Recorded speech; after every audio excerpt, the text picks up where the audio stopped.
Katta orzungiz nima? Velosiped olish. Hozir qancha ishlayapsiz? Bugun birinchi marta ishga chiqdim, g'olib topganim yo'q. O'zingiz yoqtirgan ishingiz nima?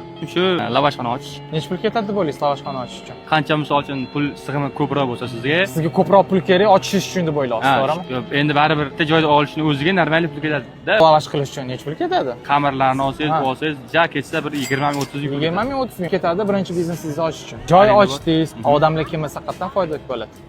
Odamlarda, mana odamlar.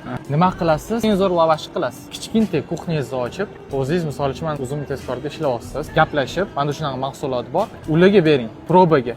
Ularga yoqsa agar, ular sizga o'zi sotishni boshlaydi. O'chib berganman. Masalan, ko'taga kirdi bizning maslahatimiz. Qanchaga bergansiz?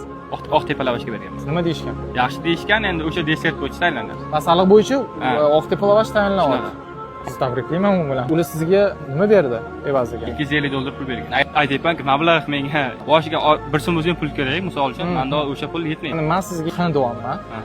Ofisimizga kelasiz, lavashingiz bilan kelasiz, tatib ko'ramiz. Bizga yoqadigan bo'lsa, sizga investitsiya kiritamiz. Necha pul kerak bo'lyapti shu kuxnyani ochishga? Endi bilmadim, endi hozir rejasini tuzib ko'ring. Uni ham rejasini tuzing. Bizani deyarli $500,000 tonnasi tadbirkorlar ko'radi. Misol uchun men hozir hamma narsasini tayyorlab beraman. Sizlar mablag' taraflama yordam qilsangiz, Bo'lsam ofisda kutib qolaman. Birinchi qadamingizni qildingiz. Turkiya bo'lib berganimizdan xursandman.